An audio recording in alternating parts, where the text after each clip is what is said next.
Baik. Sudah 11 bulan saya nggak punya kerjaan tetap. Nafkah yang saya berikan ke istri sangat minim sekali. Keluarga istri meminta saya untuk pisah. Akhir-akhir ini istri juga sudah tidak tahan. Istri saya bekerja. Sebenarnya kami masih saling menyayangi. Istri saya masih cinta sama saya. Ustadz, gimana saya menyikapi masalah ini? Apa saya ikuti maunya istri dan keluarga? Saat ini istri saya lagi didekati pria lain yang lebih mapan dan kaya. Salahkah saya kalau memukul pria tersebut? Karena pria itu telah mengambil kesempatan dalam kesempitan rumah tangga kami. Ustadz minta amalan atau wirid untuk melapangkan rezeki.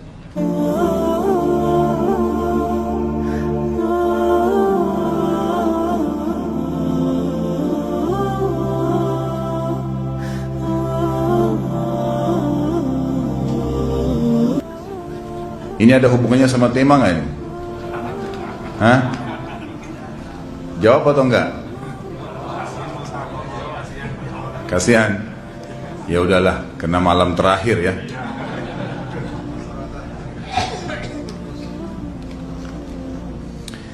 Yang pertama sekali, saya menyarankan Anda saran dari laki-laki ke laki-laki.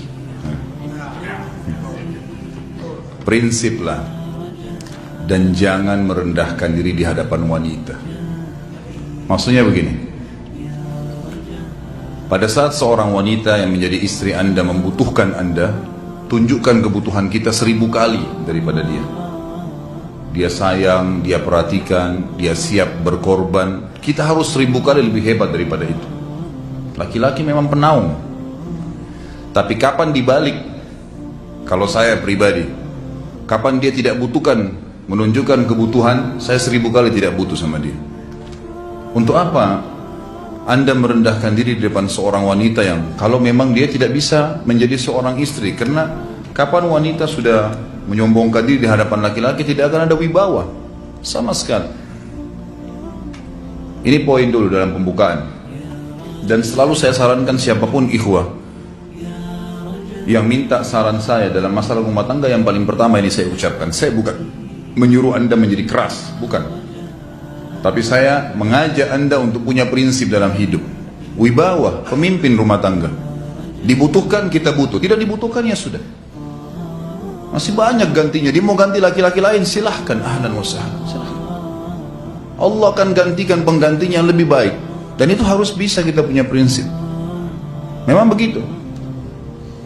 Kalau ini kita terapkan dalam kehidupan kita, kita akan sangat mudah hidup. Terkadang subhanallah ada pengorbanan berat.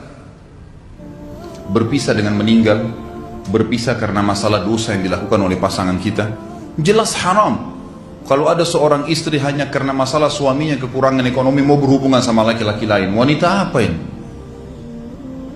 Cinta itu pengorbanan, kasih sayang. Bukan hanya pada saat mampu kemudian disayang, pada saat tidak mampu kemudian ditinggal. Subhanallah. Hati-hati, hukum Allah subhanahu wa ta'ala berlaku. Akhwat, yang jadi istri, ikhwah, yang jadi suami, harus tahu, pasangan kita itu punya Tuhan sebagaimana kita punya Tuhan yang sama. Dan Allah itu maha adil. Memang dalam kehidupan kita, ada naik turunnya.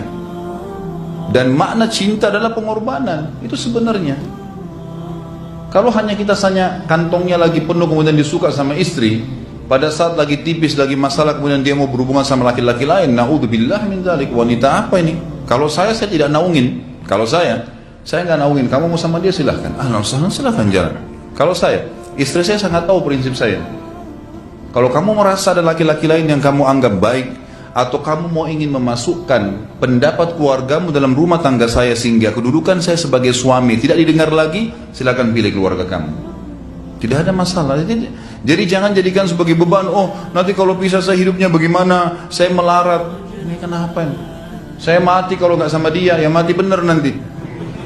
Gila kalau nggak nikah sama dia, gila kalau siapa ini? Ini kenapa ini? Keluar dari bingkai hidup itu.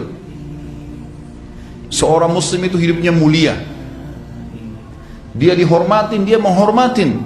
Dia dihina, tinggalkan. Allah SWT tidak menyuruh kita menghinakan diri, tidak boleh. Kalau wanita ini misalnya, istri ini yang dikatakan tadi masih mencintai suaminya, dia hanya sekedar minta kerja, ya, garis bawahi kalimat ini ya, dia hanya sekedar minta kerja untuk membantu nafkah rumah tangga, ahlan wa sahlan, jempol, nggak masalah, bagus itu. Sampai suaminya mapan, itu baik. Tapi dalam kondisi masih status istri punya hubungan sama laki-laki lain, na'udzubillah min dzalik. Mana ghirah, mana kecemburuan positif yang telah Allah pelihara dalam diri kita, nggak boleh. Pada saat seorang sahabat pulang ke rumahnya mendapatkan istrinya selingkuh dengan laki-laki lain, tidak disebutkan apakah berhubungan biologis atau tidak, tapi yang jelas sahabat ini sampai kaget masuk ke rumahnya temukan ada laki-laki lain. Dia bingung mau lakukan apa. Dia pergi ke Nabi SAW lalu berkata, ya Rasulullah, saya pulang rumah istri saya lagi sama laki-laki lain. Maksudnya dia pandu saya harus buat apa nih? Apa yang terjadi? Subhanallah, Sa'ad radhiyallahu anhu, sahabat Nabi mulia, menghenuskan pedang mengatakan, ya Rasulullah, kalau terjadi pada rumah tangga saya akan penggal dua-duanya. Dua-duanya saya penggal nih. Tapi di sini ulama bilang saat ingin menghukum kalau terjadi pada keluarganya dengan penggal ini, bukan maksudnya dia menghukum secara individu, maksudnya dia, saya ingin terapkan hukumnya Allah, dirajam, dibunuh karena mereka sudah menikah dan berzina. Hukum Allah terapkan, kemuliaan agama harus ada. Harus begitu. Seorang istri yang mau tinggal di bawah naungan kita sementara kita sudah berkorban di bawah terik matahari, sudah bekerja, sudah memilih dia dari sekian banyak wanita, kemudian dia mau berkorban, hormatin dia, junjung dia, lindungin dia, rangkul dia, gitu kan? Bela dia, memang harus begitu. Tapi kalau masih dalam naungan, kemudian sedikit himpit masalah ekonomi lalu berhubungan sama laki-laki lain, naudzubillah, jangan dipertahankan, berbahaya sekali, gitu kan? Jangan Anda menjadi laki-laki lemah gitu. Saya kemarin ditelepon oleh dua orang sekaligus, subhanallah. Sahabat dekat telepon kepada saya, laki-laki. Ustaz, maaf mau ngomong sebentar. Baik, silahkan.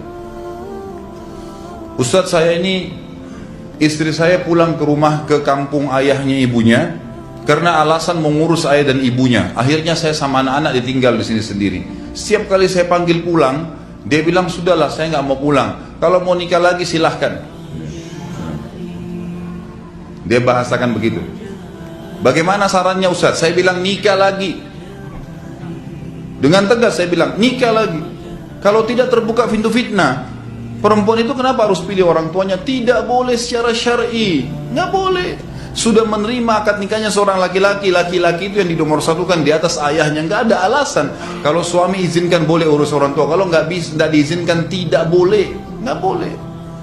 Bagaimana dia tinggalkan suaminya sama anaknya? Kaget itu saya katakan begitu. Iya, bahkan sekarang hukum poligami sudah wajib bagi Anda, nggak boleh, wajib sekarang. Ini ragu mau melangkah seakan-akan poligami itu dosa, padahal dia ditinggal oleh istrinya. Bagaimana bisa ini? Ada laki-laki seperti ini nggak punya prinsip, harus melangkah. Dia sudah dapat jawaban saya, dikasih ini Ustaz, teman saya juga mau bicara, masalahnya sama lagi. Ustaz, istri saya tinggalkan saya, Ustaz, kayak mau menangis. Sebentar, jangan pakai nangis laki-laki. Apa ini cengeng? Ditinggal wanita nangis, subhanallah. Orang nangis itu ditinggal meninggal Rasulullah SAW, ketinggalan sholat subuh berjamaah, itu nangis. Nggak jadi jihad, nah itu nangis. Ditinggal perempuan nangis, la ilaha illallah.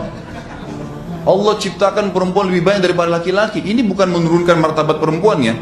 Artinya harus seorang pemimpin itu punya wibawa, nggak bisa. Kalau nggak akan dianggap remeh nanti. Istri itu dinaungin, dilindungin, dididik, diberikan haknya ia. Berikan berlipat-lipat penghormatan sebagaimana dia berikan satu penghormatan, nggak apa-apa. Tapi jangan sampai menginjak martabat seorang pemimpin, tidak boleh. Akhirnya saya sampai bilang sama dia, akhi, ambil keputusan. Kamu mau balik sama saya berumah tangga di sini, atau kamu pilih rumah orang tua kamu? Oh, saya pilih orang tua saya, baik, saya ceraikan kamu sekarang. Assalamualaikum, tutup telepon, selesai. Jangan lama-lama. Cengeng sekali. Udah sujud sama Allah, saya masih berat cintanya Allah. Dia minta kepada Allah subhanahu wa ta'ala. Minta gampang dihilangkan dari hati. Sebagaimana dia datang, dia bisa keluar. Gampang itu. Subhanallah ya, jangan terlalu mencintai dunia berlebihan. Kalau saran saya, kalau istri anda ini tanya baik-baik, kalau kamu bekerja hanya karena mau bantu nafkah rumah tangga sekarang, ahlan wa sahlan, silahkan. Selama pekerjaan halal, antar dia ke tempat kerjanya, muliakan dia, jaga, jemput pada saat pulang, anda pembelahnya, begitu. Tapi kalau berhubungan sama laki-laki, ada subhanallah suami depannya dia, istrinya telepon laki-laki lain dan dia menerima itu. Mana ini? Dalam agama haram, wallah haram itu hukumnya, nggak boleh. Itu namanya dayuth dalam agama. Nabi SAW mengatakan Allah melaknat dayuth. Kata sahabat, siapa itu dayuth ya Rasulullah? Laki-laki yang tidak punya cemburu terhadap pelanggaran agama yang terjadi pada istrinya. Gimana caranya? Nggak boleh dalam agama Islam, gitu kan? Makanya biasakan hati kita terisi dengan cinta kepada Allah SWT dan bukan cinta kepada manusia. Mencintai istri karena Allah yang perintahkan, mencintai suami karena Allah yang perintahkan. Jadi semua karena Allah. Tidak ada kata-kata hilang, tidak ada rugi kalau kita meninggalkannya. Jadi ini hal mendasar yang saya tahu, Allahu alam. Jadi sampaikan seperti itu. Kalau wirid apa? Saran saya adalah memperbanyak istighfar kepada Allah SWT. Gunakan momen musibah itu sebagai kesempatan untuk mendekatkan diri dengan Allah Subhanahu wa taala. Begitu.